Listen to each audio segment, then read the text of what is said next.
चीज़ों से ज़्यादा वाकिफ होंगे, हमारी वो पब्लिक जिसका इंट्रो में मैंने जिक्र किया है। शर्जील साहब, आप ज़रा उनके लिए अपने कैसे आप इजहार ख्याल करेंगे कि ये बजट और 2021 का पर्टिकुलरली बजट, इसको आप किस नज़र से देखते हैं? बिस्मिल्लाहिर्रहमानिर्रहीम।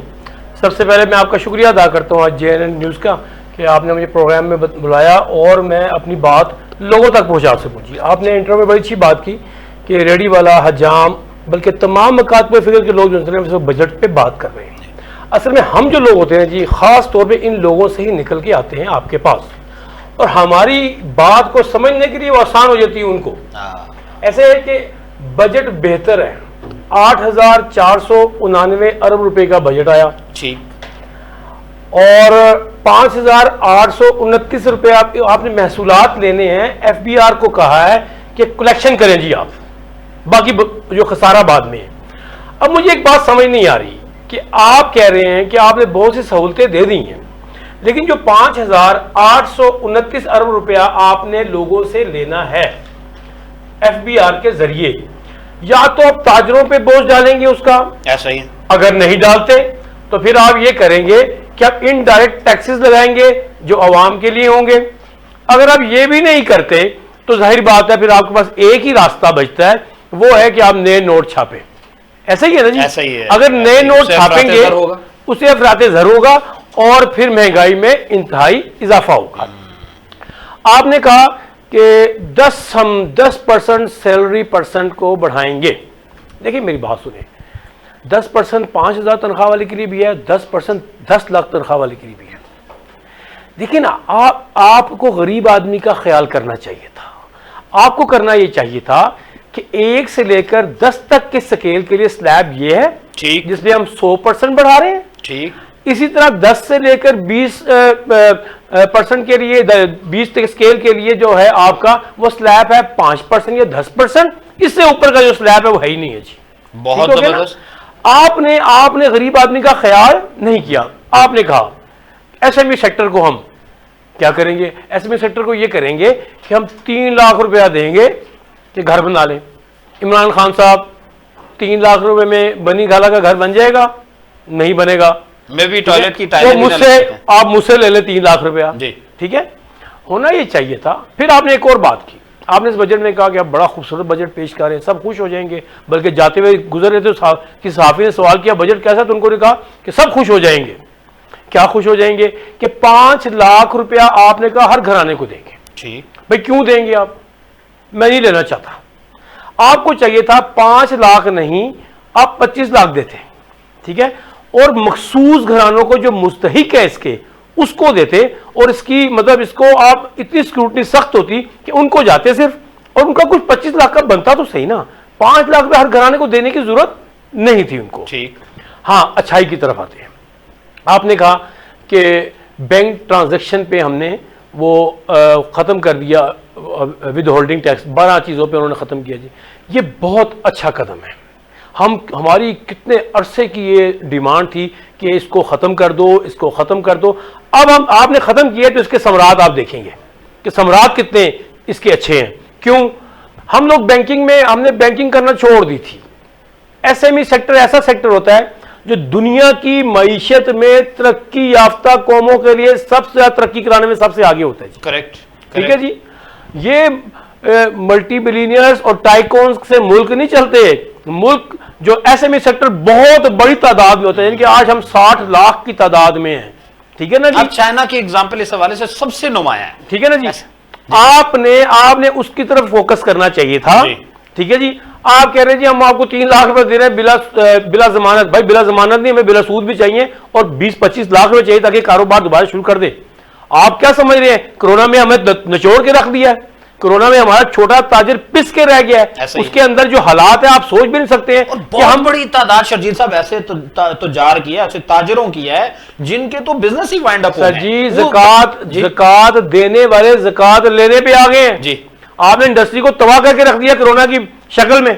क्या आपने मार्केट वाल का और रेस्टोरेंट वाल का क्या हाल कर दिया है? आपने स्कूल्स का क्या हाल कर दिया है? सिर्फ मैं ये समझता हूं कि हमने जिम्मेदारी का सबूत किया अपनी गवर्नमेंट के लिए, अपनी रियासत के लिए हमने जिम्मेदारी का सबूत दिया, लेकिन हम ये भी समझते थे कि कोरोना कम और दुनिया के SOPs अब ज्यादा पूरे कर रहे हैं। इसके आपको ऊपर मैं WHO वापस आपकी तरफ आता हूं शजी साहब, और हम इस पे बात करेंगे अगले सवाल में। सज्जाद गोपान साहब, आप बीइंग लॉ एक्सपर्ट, आप क्या समझते हैं कि क्या वो प्रोसेस, सबसे पहले मुझे ये बताइएगा कि जो प्रोसेस अडॉप्ट किया जाना चाहिए अकॉर्डिंग टू लॉ, क्या उसको फुलफिल किया जाता है? मेमरान पढ़ते भी हैं बजट, या फिर वो पार्टी के चक्कर में अप्रूव और डिसअप्रूव होता है? एक ये भी बताइएगा, और फिर इस बजट के ऊपर आपका क्या पर्सपेक्टिव है, आप क्या समझते हैं? देखें जी, बदकिस्मती से एक तो हमारे यहाँ जो लॉज हैं वो वही 1800 के अंग्रेज़ के चल रहे हैं। उनमें जो फ़ारूक नसीम साहब मेरे बड़े प्यारे दोस्त हैं, हमेशा हमारी इस पॉइंट पर गैदरिंग होती है कि अब हम बड़े हो गए हैं, अब हमें बड़े लॉज बनाने चाहिए, अच्छे बनाने चाहिए। वो कोशिश कर रहे हैं, लेकिन अभी दिल्ली दूरस्त। अगर मौजूदा आइन की रोशनी में हम देखें कि पाकिस्तान आइन 1973 की रोशनी में, फारूक साहब मुशर्रफ रिजीम में भी मौजूद थे, तब भी कोशिश कर रहे थे। गालिबन पीपल्स पार्टी के रिजीम में भी मौजूद थे, तब भी कोशिश कर रहे थे, और अब भी मौजूद है, अभी भी कोशिश कर रहे हैं। इंशाल्लाह अगले हुकूमत में भी कोशिश जारी रहेगी इंशाल्लाह क्योंकि ऐसे ऐसे सुनहरी जो चेहरे होते हैं वो अल्हम्दुलिल्लाह 70 साल में आपको जनरेशन टू जनरेशन नजर आते हैं, और वो खिदमत ही करते हैं, वो खिदमत चलती रहती है। अच्छा, आइन पाकिस्तान का कहता है, और दुनिया का हर आइन कहता है, जिस भी मुल्क में आइन चलता है, कि रियासत होगी मां के जैसी। यानी पाकिस्तान पूरे के सारे कवानीन आइन के मातहत हैं, और आइन की मेन शिक यह है कि रियासत होगी मां के जैसी। ये जो बजट पेश किया जाता है, एक होता है पाकिस्तान के आइन की रूह से, उसके अंदर कौन सी रूह फूकी जाती है वो आप भी जानते हैं और हम भी जानते हैं। जिस प्रोसीजर को फॉलो करना चाहिए आइन की रोशनी से, वो प्रोसीजर तो बज़ाहिर फॉलो होता है। प्री बजट कॉन्फ्रेंस भी होती है, पोस्ट बजट कॉन्फ्रेंस भी होती है, और बजट का जो इजलास पेश किया जाता है उसमें कोई अच्छी बात भी हो तब भी कापियां फाड़ी जाती हैं, कोई बुरी बात भी हो तो उस बुरी बात को डिस्कस किए, समझे, करेक्शन किए, अपनी जो है वो सजेशन दिए बिना भी कापियां फाड़ी जाती हैं। ये कापियां फाड़ना आईनी कानूनी प्रोसेस, ये हमारा वो गैर आईनी एक अमल है जो अब इतना हो चुका है कि अब हम समझते हैं, आवाम समझता है ये भी शायद आइन का हिस्सा है। सही सही। अच्छा, अब आ जाते हैं कि डेमोक्रेसी, जो हमारी एक, आप और हम, क्योंकि आपकी भी जिद्दोजहद है डेमोक्रेसी के लिए और आईनी हुकूक के लिए, आप मुझसे बेहतर जानते हैं। तो democracy for the people by the people होती है, दुनिया का यही मैक्सिम है। और हम ये भी कहते हैं, और आप भी शायद कहते हो, और जितने भी आईनी लोग जिन्होंने जो है वो जिद्दोजहदें की हैं, कि लूली लंगड़ी जमहूरियत भी मार्शल लॉ से बेहतर है। सही। तो क्या ये जमहूरियत, हाँ, यानी वो पहले ही मार्शल लॉ से बेहतर है। मैं गुजारिश कर रहा हूं कि पहले ही वो जो हमारे यहाँ मुहावरा है कि लूली लंगड़ी, तो अपने आप को पहले क्लियर कर रहे हैं कि हम वैसे ही लूली लंगड़े हैं, होना हमसे कुछ भी नहीं है, लेकिन वो भी बेहतर है। क्यों बेहतर है? अब आ जाते हैं फिलॉसफी पे। फिलॉसफी यह है कि democracy for the people by the people. यहां पे आप आ जाएं कि ताजिर तबके से लेके सरकारी मुलाजमीन से लेके जो गरीब तबका है, लेबर है, जिसको आप हातिम ताई की कब्र को 3 लाते मारकर 20,000 रुपए दे रहे हैं कि उसमें अपने 7 बच्चे और बूढ़े मां बाप और खुद मियां बीवी अय्याशी की जिंदगी जो है वो आप गुजर दफर करें और शुक्र अदा करें कि इस कोरोना से हमने आपको जिंदा बचा लिया, वैक्सीन लगा ली। भूख से मर जाएं तो बेशक मर जाएं, लेकिन 15 अरब रुपए खर्च करके हमने आपको वैक्सीन लगा ली। तो ये आईन नहीं कहता, दुनिया का कोई भी आईन नहीं कहता, पाकिस्तान का तो बिल्कुल भी नहीं कहता।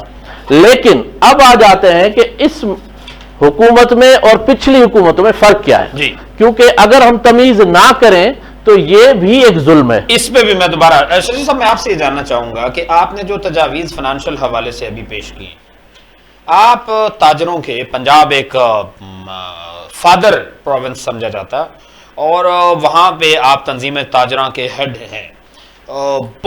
बीसियों ने, सैकड़ों ने, हजारों ताजर वो होंगे जो आपकी कॉल पे लब्बैक कहते होंगे, उनका फीडबैक, रिवर्स फीडबैक सिस्टम आपके पास पहुंचता होगा। बजट से पहले मुख्तलिफ सरकारी महकमों और सरकारी जो इदारे हैं उनको क्या कोई सेंसिटाइजेशन प्रोसेस के तहत क्या आपने तजावीज़ फराहम की थी ये वाली बेहतर फाइनेंशियल मैनेजमेंट के लिए? आपका खूबसूरत सवाल है जी। अलमिया इस मुल्क का ये है कि जिसके लिए पॉलिसी बन रही होती है उसको शामिल नहीं किया। सही है, ठीक है जी। हमारी मतलब अगर किसान की पॉलिसी है, हाँ, तो ब्यूरोक्रेट बना रहा है। और मज़े की बात यह है कि एसी वाले कमरे में बैठ के धूप वालों के लिए जो धूप में वक्त गुजारे हैं उनके लिए पॉलिसी बनाई जाती है जी। आप खूबसूरत देखें, अलमिया देखें, एसएमई सेक्टर में फिर कह रहा हूं कि दुनिया का अहम तरीन सेक्टर होता है। करेक्ट। जिसका जो आम आदमी जो कहलाता है, बिल्कुल, जिसकी ग्रास रूट लेवल पे ज्यादातर आम आदमी के साथ उसकी इंटरेक्शन होता है जी। हाँ, क्या करते हैं ये? किसको बुला रहे हैं जी? बिजनेस टाइकून्स को बुला रहे हैं जी। किसको बुला रहे हैं जी? ये मल्टी बिलियनर्स को बुला रहे हैं कि वो एसएमई सेक्टर की पॉलिसीज बनाएंगे जी, जिसको पता ही नहीं है। देखिए, हमें पता है कि आपने कर्जा देना है, आप पे आईएमएफ का दबाव है, हमें पता है कि आप पे कुछ रिस्ट्रिक्शंस हैं पूरी दुनिया की। यार आप हमें बताएं, आप हमें बताएं, हम आपके साथ बैठेंगे, क्या पता आपको इससे अच्छा हल निकाल के दे दें। लेकिन ये गवारा नहीं करते कि आप हमें बिठाएं। मैं ये समझता हूं कि इस बजट में एक देखें अहम तरीन बात है, आपने सेहत के लिए कुछ भी नहीं रख सकते। कितना ही रख लेंगे? नहीं है पैसा आपके पास। मैं यही सवाल ऐड भी कर देता हूं पूरा। जी जी, कितना रख लेंगे? आप नहीं रख सकते। आप एजुकेशन के लिए कितना पैसा रख लेंगे? नहीं रख सकते। आज तक 5 से ऊपर गए। और मेरे भाई एक काम कर दें, आपकी मेहरबानी, हम पिट के रह गए हैं। आप इतना सिर्फ कर दें, आप ये कानून बना दें।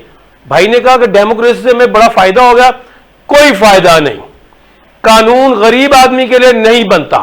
या तो किसान की भी सीट हो वहां पे, या तो लॉयर की भी सीट हो वहां पे, या ताजिर की सीट हो वहां पे, कोई पार्लियामेंट। फिर आपकी 18वीं तरमीम ने आपके जितने भी आपके जो इनके पार्टी के सरबराह हैं वो डिक्टेटर बन चुके हुए हैं।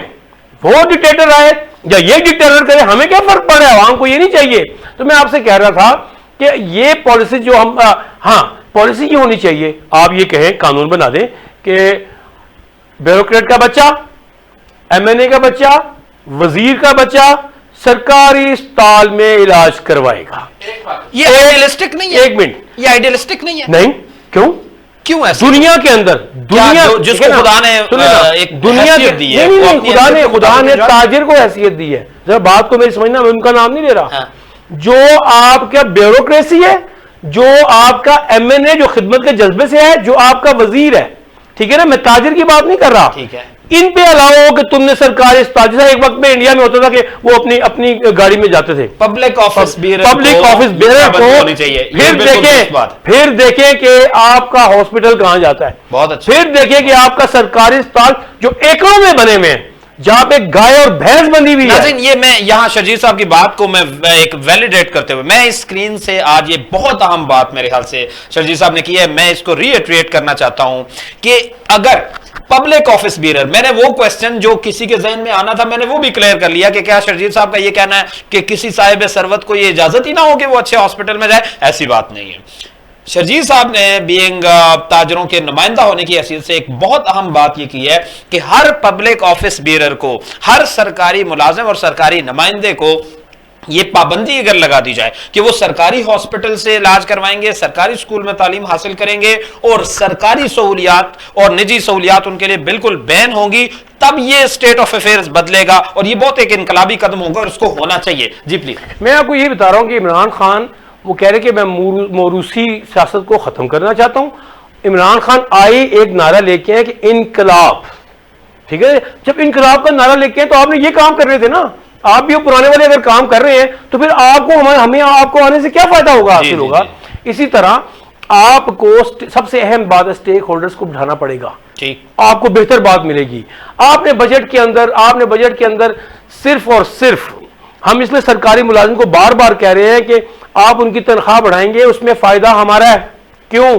जब इंसान की कुव्वत खरीद बढ़ेगी, जब मुआशरे के अंदर इंसान की और गरीब इंसान की, आम आदमी की कुव्वत खरीद बढ़ेगी, अल्टीमेट ताजरों को उसका फायदा होगा। सही है। अल्टीमेट मईशत का पहिया जो है ना वो घूमेगा, आपका मुल्क खुद ब खुद खुशहाल होना शुरू हो जाएगा। यार बाहर के मुमालिक में आप ये देखें कि जब कोई ताजर नुकसान पे जाता है तो उसकी गवर्नमेंट उसके साथ खड़ी हो जाती है।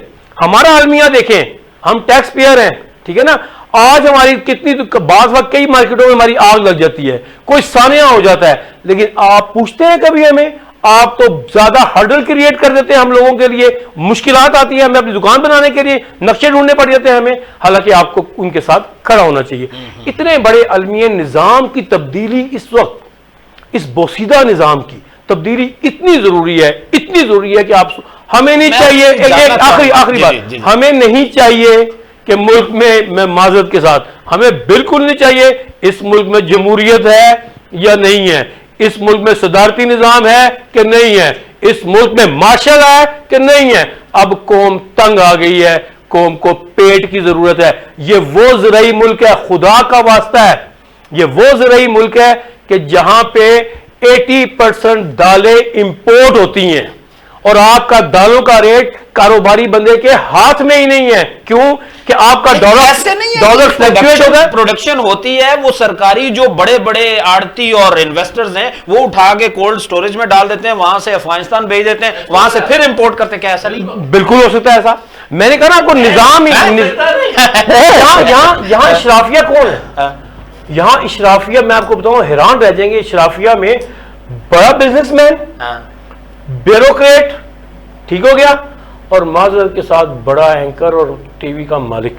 लेकिन मैं तो गरीब आदमी हूँ जी। ये शराफिया में मिल के गठ जोड़ करके हम लोगों को तबाही के दायरे में खड़ा कर दिया। और सवाल करके ना मैं फिर सजा साहब की तरफ जाऊंगा। मुझे ये बताइए कि स्टैटिस्टिकली अगर बात करें, मैथमेटिकली अगर बात करें, तो जो टैक्सेस आए और जो कहे गए, जो बात जो हिडन टैक्स होता है, इनडायरेक्ट टैक्स होता है, उससे हटकर जिन जिन टैक्सेस के हवाले से इस मौजूदा बजट में बात हुई है, उस हवाले से आपको क्या लगता है कि जो एक इस वक्त कोरोना की वजह से पब्लिक के ऊपर भी बहुत बड़ा इंपैक्ट आया है, वो कुछ सुख का सांस मिल सकेगा इस बजट से या नहीं? टैक्सेस में ये आपको बताऊं, टैक्सेस में छूट दी है, ठीक, इसमें कोई दो राय नहीं। सही, अगर तो वो सही है, ठीक, वो सिर्फ अल्फाज का घोरक धंधा ना हो। ठीक, इन्होंने कहा जी 3 करोड़ से 3 करोड़ से 10 करोड़ तक, ये बहुत आम बात है, जो एसएमई सेक्टर के लिए टर्नओवर टैक्स 0.25 कर दिया गया, ठीक है, जो पहले 1 पॉइंट कुछ था, ठीक है, तो ये बहुत बड़ा रिलीफ है, जबरदस्त। अगर ये सच, एक क्वार्टर तक, अगर ये सच है,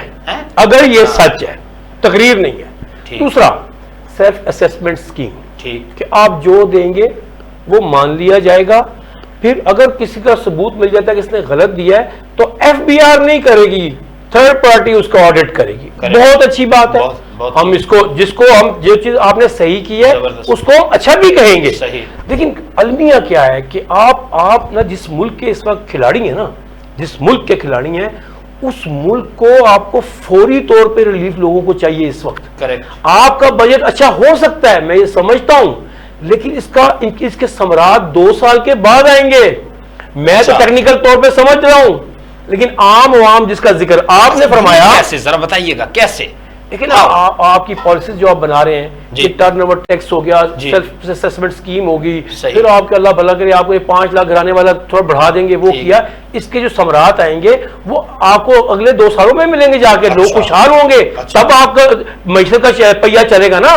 कल तो होना नहीं है इसको, ऐसा ही है। लेकिन लोगों को आज बुनियादी जरूरियात, लोगों को आज बुनियादी जरूरियात की चीजें चाहिए, सस्ती। आटा चाहिए, आप देखें चीनी महंगी होगी बजट में, आटा चाहिए सस्ता, चीनी चाहिए सस्ती। अच्छा, मजे की बात, आम आदमी के लिए बजट बनाया यार, खुदा की कसम मैं इनसे पूछना चाहता हूं ना, सबसे पहले बजट बनाने से पहले ना आम आदमी की तशरीह करें। ये कौन आम आदमी है जिसके लिए बजट बनता है जी? ठीक है, ये कौन सा आम आदमी है? ये वो आम आदमी है जो शायद माजरत के साथ एफबीआर का चेयरमैन है। ठीक है जी, उससे बड़ा बिजनेसमैन कौन है? आप मेरी बात गौर समझिएगा। हमारा बिजनेस टाइकून ये छापे मारते हैं जाके, स्मगलिंग की चीजें 10 लाख रुपए का माल पड़ा होता है, और भाई ये बॉर्डर से आई कैसे?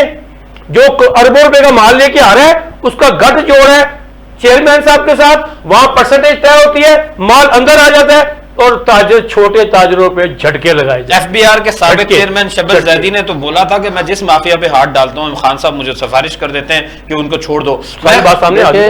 सजाद सब मैं आप जनाब आप, मैं ये कह रहा था कि same question goes to you. पहला पॉइंट तो जो मीर साहब ने कहा कि डेमोक्रेसी, मैंने इनडायरेक्टली रुमाल में जरा बयान किया तो मीर साहब ने खोल के रख दी बात। सही। मैंने ये गुजारिश की कि हम जिस डेमोक्रेसी का गीत गा रहे हैं, क्या उसके सम्राट डेमोक्रेसी वालों को, जिनके लिए फॉर डेमोक्रेसी है, उनको मिल रहे हैं या नहीं? और अगर नहीं मिल रहे तो ये डेमोक्रेसी नहीं कुछ और है। अब आ जाते हैं लीगल पोजीशन पे कि जो तनख्वाहों की बात की मीर साहब ने, ये बहुत इंपॉर्टेंट मसला है। इस पे मेरे यूट्यूब पे कई लेक्चर्स हैं। सही। देखें, गधे घोड़े साथ ना बांधे।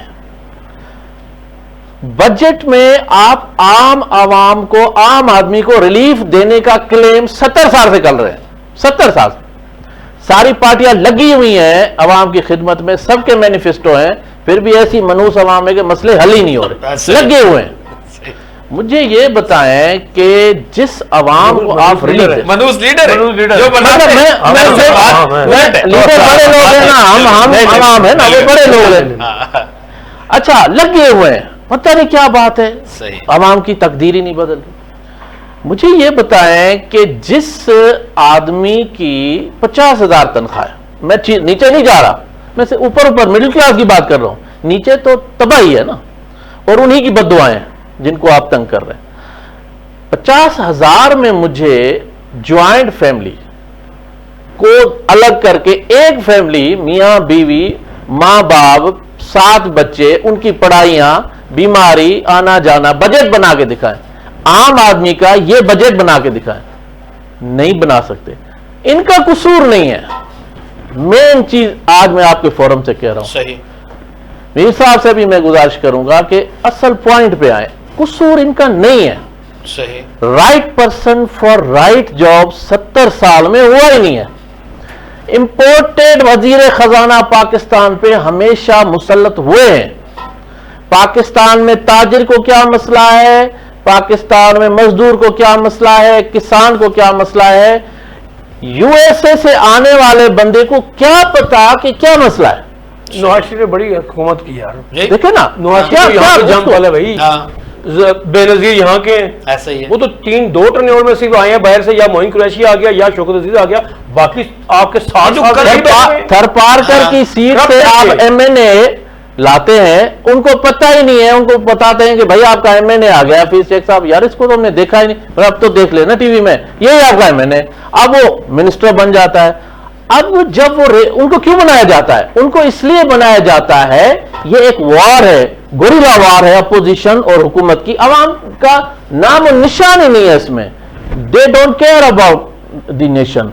उनका यह है कि अपोजिशन हमारी हुकूमत को नाकाम बनाना चाह रही है, हमने कामयाब बनाना है, उसके लिए आईएमएफ के साथ सेटिंग करनी है, ऐसा वजीर खजाना लाना है जो उनकी टर्म्स में एडजस्ट हो सके। पहली पॉलिसी में यह था कि विद होल्डिंग टैक्स लगा के पैसे को जैम कर दो, पैसा इधर उधर ना जाए, हमारे खजाने खाली ना हो। अब दूसरी इनिंग उन्होंने शुरू की है कि अब लोग बेजार हो गए, भाई मेरे पैसे अगर मैं निकालता हूं तो मेरे 0.6% विद होल्डिंग पे अगर एक ट्रांजैक्शन पे जाएंगे, डेली 10 ट्रांजैक्शन है, तो मेरा तो कारोबार करने का फायदा ही नहीं है। ऐसा ही है। अब उन्होंने मजबूर आवाज को रिलीफ नहीं दिया है कि इस बजट में जो रिलीफ जिसका जिक्र शजीर मीर साहब ने कहा, जिसका जो है वो बजट स्पीच, मैं अगर 2 पॉइंट्स, 2-4 पॉइंट्स आवाम के बारे में बता दूं।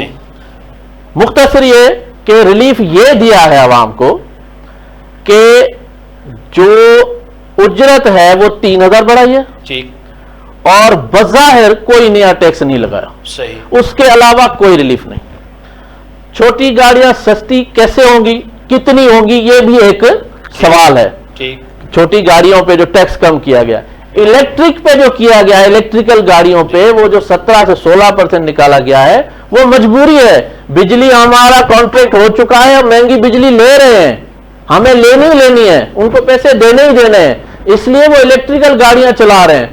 पेट्रोल से बचना चाह रहे हैं। इलेक्ट्रिकल गाड़ियां इन शहरों में, इन एरियाज में कामयाब होंगी। मैकेनिक कोई आएगा, कोई उनको देखेगा। आया लोड शेडिंग हमारी पहले ही लगी पड़ी है, ऊपर से आप ये बात कर रहे हैं। फिर आ जाए इंपोर्टेड आइटम्स पे टैक्स लगाना, दैट्स अ गुड थिंग, जो अवाम अफेक्ट डायरेक्ट नहीं होंगे। उसके बाद आ जाए आटा, चीनी, पत्ती, घी। ये मेन चीज है जो गरीब लोग यूज करते हैं। इसमें आपने क्या रिलीफ दिया? कोई रिलीफ नहीं, कुछ भी नहीं, महंगी होगी। अब आ जाते हैं तनख्वाह पे, जो बात है बहुत इंपॉर्टेंट बात है। जो deputy commissioner, commissioner, IG, DIG, secretary साहब हमारे काबिल एहतराम, they are public servant in the eyes of law, नौकर है अवाम के, लेकिन अफसरशाही रिवाज है यहां पे। मुझे ये बताएं कि जो अवाम, जो चिंची पे चलने वाला मोटरसाइकिल में 50 रुपए का पेट्रोल डाल के 3 बार उसको हिलाने वाला कि कल डलवा दूंगा अगर आज काम हो जाए, वो जो मोबाइल पे टैक्स देता है ना, और मुख्तलिफ अशिया पे हिडन टैक्स देता है, उसके टैक्स की भीख से secretary, commissioner, IG, DIG, ministers protocol पे चलते हैं। आप उनकी तनख्वाह क्यों 10% बढ़ा रहे? आपको ये बात समझ में नहीं आती कि 10% की जरूरत उनको है जिनको आप 10% दे रहे हैं, लेकिन 100% में भी उनका गुजारा नहीं है।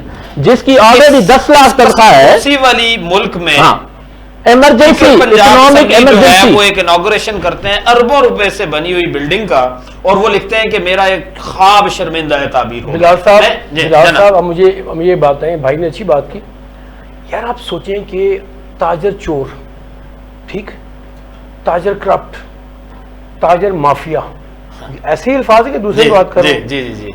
और जो सबसे बड़ा माफिया है, इमरान खान साहब ने आके कहा अब मैं अपने छोटा घर रखूंगा, तो ये डिप्टी कमिश्नर, ये सारे के सारे जो बड़े हैं, इनके घरों को यूनिवर्सिटी बनाऊंगा, किसको कोई इदारा बनाऊंगा।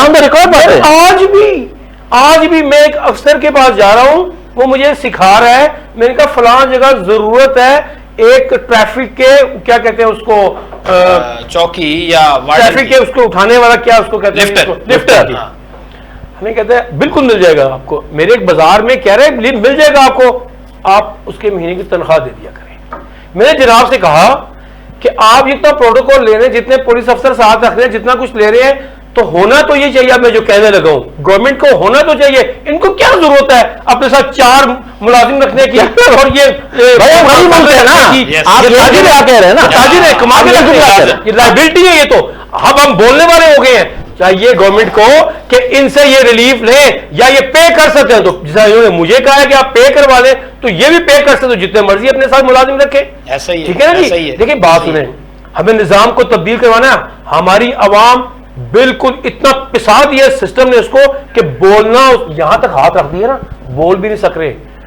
बुरे वक्त से बचे कि इतना सख्त हाथ आ गया कि जब वो बंदा हाथ हिलाने शुरू करता है ना, तो निजाम तबाही की तरफ 5 बच्चों के साथ बाप खुदकुशी कर रहा है। पुलिस ने इन्वेस्टिगेशन की है कि कहीं कोई मर्डर ना हो। डीएसपी टेलीविजन पे इंटरव्यू देते हुए 6 चैनल्स को रोता है, कहता है मेरी पूरी इन्वेस्टिगेशन में कोई कत्ल साबित नहीं हो रहा। अलबत्ता दुकानदारों ने यह कहा कि ये इतना गयूर आदमी था कि जब वो चाय की पत्ती या ऐसी कोई चीज लेकर जाता था तो ये कहता था कि आज नहीं लूंगा, परसों लूंगा, लेकिन ये कोशिश करना मुझे कहीं से मिल जाएंगे। इतना हो कि मेरे बच्चे कम से कम सुबह की चाय पी ले। बिल आखिर जब उसका आटा चीनी खत्म हो गया, एक दुकानदार ने कहा कि चले मैं हम आपको उधार देते हैं। उन्होंने कहा उधार ही अगर करना है तो मौत बेहतर है। दूसरे दिन उसने मार दिया अपने आप को। अब मुझे बताएं इससे ज्यादा इकोनॉमिक इमरजेंसी क्या हो, और अफसरशाही के 1 मिलियन सैलरी में आप 10% इजाफा करके कह रहे हैं हम आपको रिलीफ दे रहे हैं। आप 20-20 गाड़ियां इंपोर्टेड मंगवाते हैं डीपीओ, डीआईजी, आईजीज के लिए, उसकी क्या जरूरत है? अगर इंग्लैंड में प्राइम मिनिस्टर साइकिल पे चढ़ के जा सकता है, वो पूरी दुनिया पे एक छोटा सा मुल्क हुकूमत कर सकता है, तो हमारे इन अफसरशाही को आपने ये कौन सी लत लगाई हुई है? What a great conclusion. ये ब्रिटिश राज का वो पोस्ट कॉलोनियल साथ ही बात करूंगा, जरूरी है। हमारे साहब बैठे हैं, इनको माशरे में कहते हैं, जब ये जाते हैं थाने में किसी भी दफ्तर में, इनको कहते हैं वकील साहब आए। हमारे डॉक्टर साहब जाते हैं किसी थाने कचहरी किसी जगह, कहते हैं डॉक्टर साहब आए हैं। हमारे कोई भी ऑफिसर जाता है उसे कहते हैं फलां अफसर आया है। अलमिया इस मुल्क का जो ताजर मईशत चलाते हैं, जो मईशत में रीढ़ की हड्डी की हैसियत रखते हैं, उसको आप कहते हैं चोर। जब जाता है तो उसको आप चोर की नजर से देखते हैं, उसको थाने का काम होता है तो आप कहते हैं ओए। जब तक ये ओए खत्म होगा, ताजर लाइन में खड़े होकर टैक्स देंगे, इज्जत नफ्स मजरू मत करो। आप कहां लिखा हुआ है? आप कहते हैं ना यार ये इतना खूबसूरत है पीआईए का, यहाँ पे रोज उनसे ताजरों के लिए बनी है। ये सरकारी हॉस्पिटल है, ये रोज ये में टैक्स पे करते हैं ताजर, ये रो इनके लिए लगी हुई है। हाँ, इस छोटे ताजर ने सबसे ज्यादा टैक्स दिया है, इसको हम सदारती अवार्ड से नवाजेंगे।